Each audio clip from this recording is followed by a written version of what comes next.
త్రిశూల కార్యక్రమం కొనసాగుతుంది. గత కొన్ని రోజులుగా ఖమ్మం లోక్సభ సిబ్బందికి సంబంధించి అక్షంతల పంపిణీ కార్యక్రమం నుంచి ఈ రోజు త్రిశూల పంపిణీ కార్యక్రమం వరకు వినోద్ రావు గారు బీజేపీ నాయకులు మనకు తరచుగా కనిపిస్తున్నారు. ఒకసారి వినోద్ రావు గారితో కూడా మాట్లాడే ప్రయత్నం చేద్దాం. నమస్తే వినోద్ రావు గారు. నమస్తే అండి. ఈ మధ్య కాలంలో రాముడి దీక్షలో మీరు భాగమే కనిపిస్తున్నారు ఖమ్మం లోక్సభలో. అసలు త్రిశూల దీక్ష ఖమ్మంలో తెలంగాణలో మొదట ప్రారంభించాలనే ఆలోచన ఎందుకు వచ్చింది? బజరంగ్ దళ్ మీరంతా కలిసి ఈ కార్యక్రమం చేయడం వెనక ఆంతర్యం ఏంటి? నాకు ఈ రోజు నుంచి ఈ రాముడు కార్యక్రమం గాని రాముడు గారి ఆలయం కొత్త కాదు.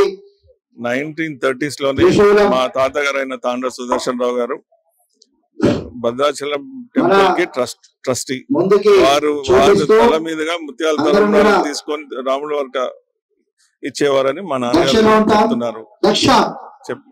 1970s లో కూడా మా నాన్నగారు బ్రీఫ్ గా ఈ కార్యక్రమంలో నుంచి ఉన్నారు. వారు ఇప్పుడు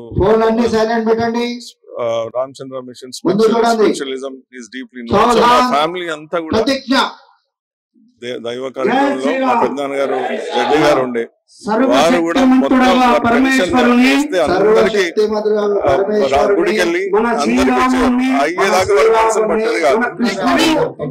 బీజేపీ వైపు రాకముందు నుంచే మీరు ఖమ్మం అక్షంతల కార్యక్రమంలో కూడా పాల్గొన్నారు కదా. బీజేపీ వైపు మిమ్మల్ని ఆకర్షించడానికి ప్రధాన కారణాలు ఏంటి?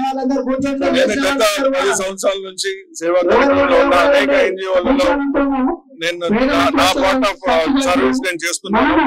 గత 10 సంవత్సరాల నుంచి నేను అబ్జర్వ్ చేసింది ఏంటి అంటే మోడీ గారు మన భారతదేశాన్ని ప్రపంచంలోనే గొప్ప దేశంగా వారి తోటి తీసుకెళ్తున్నారు. ప్రతి ఒక్క పౌరుడు గర్వించదగ్గ విషయం ఇది. కంట్రీలో మొన్న 160 కంట్రీస్ వాళ్ళు మన హైదరాబాద్ లో ఒక ఆశ్రమం నుండి నేను కలవడం జరిగింది. ఎవరు చూసినా భారత్ మాతాకి జై జై భారత్ అని అన్నారు. అది చూసి నాకు చాలా సంతోషం అనిపించింది. ఈ మారుతున్న తరుణంలో ఇండియా భారత్ గొప్ప దేశం అవుతున్న తరుణంలో నా వంతు నేను కూడా చేయాలని అనుకుని పెద్దలు కిషన్ రెడ్డి గారిని కలిసినప్పుడు వారు అంగీకరించి నీ పబ్లిక్ లైఫ్ లో నువ్వు కనుక వస్తే ఇంకా చాలా బాగా జరుగుతుందని నువ్వు నమ్ముతున్నావు కాబట్టి మీకు మేము పూర్తి సహకారం ఇస్తామని. నా జిల్లా అయిన ఖమ్మం జిల్లా అక్కడ చాలా డెవలప్మెంట్ అవన్నీ అవసరం ఉంది. ప్రజలు చాలా చైతన్యవంతులు ఇక్కడ. వాళ్ళ పోరాట స్ఫూర్తి నాకు చాలా ఒక విషయం గుర్తు చేయాల్సింది ఏంటంటే కరసేవకి మాక్సిమం ఖమ్మం జిల్లా వాళ్ళని చెప్తారు. ఇంత స్ఫూర్తి గల జిల్లాలో భారతీయ జనతా పార్టీ జెండా కూడా ఎగరాలని నాతో పాటు వందల వేల మంది ఎదురు చూస్తున్నారు. అందులో ఒక భారతీయ సైనికుల్లా భారతీయ జనతా పార్టీ సైనికుల్లా నా వంతు కృషి చేయాలని నాకు అనిపించింది. రామరాజ్యం స్థాపించాలి అంటే భారతీయ జనతా పార్టీతో కలిసి అడుగులు వేయాలి అని మీరు అనుకున్నారు. కానీ భారతదేశాన్ని దక్షిణ భారత్ ఉత్తర భారత్ గా విడగొట్టాలి అని కాంగ్రెస్ వాళ్ళు మాట్లాడుతున్నారు. నిజంగా ఈ రోజు మోదీ నాయకత్వంలో అసమానతలు కనిపిస్తున్నాయా? దేశం విడిపోవాల్సిన అవసరం ఉందా? గత 10 సంవత్సరాల కింద మనం భారతదేశం వల్ల వివిధ దేశాలకు వెళ్ళినప్పుడు వారు భారతదేశం గురించి వారు చాలా తక్కువ అడిగారు. మనం ఎప్పుడైనా ఎవరైనా మీరైనా మనమైనా భారతీయులు వెళ్ళినప్పుడు వారు ఎప్పుడు నువ్వు నార్త్ ఇండియనా సౌత్ ఇండియనా ఎప్పుడు అడగరు. నార్త్ లో పోయినప్పుడు నువ్వు నార్త్ సౌత్ అని అడగరు. సౌత్ లో పోయినప్పుడు నార్త్ ఇండియన్ సౌత్ ఇండియన్ అట్లా నాకు తెలిసినంత వరకు అట్లాంటిది ఏం లేదు. ఇన్ఫాక్ట్ మీరు అడిగే క్వశ్చన్ గోయింగ్ ఫార్వర్డ్ మోడీ గారేమో వసుదైవ కుటుంబకం అంటుంది.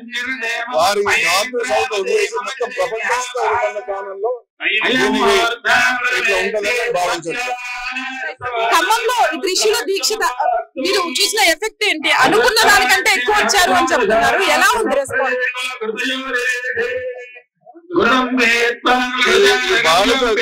దీక్ష అనేది దేశం మీద ధర్మం మీద భక్తి చాటు చేసుకోవడం.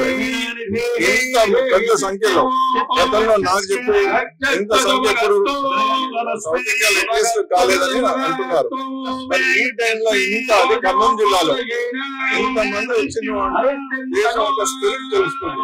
కాబట్టి మీరు కూడా తప్పుదోవలు పోకుండా ధర్మాన్ని కోసం పాటుపడుకుంటూ మంచి భవిష్యత్తు ఉంటుందని వాళ్ళ తల్లిదండ్రులు పెద్దలు అనుకొని కొందరు వీళ్ళే వచ్చిండ్రు, కొందరు పేరెంట్స్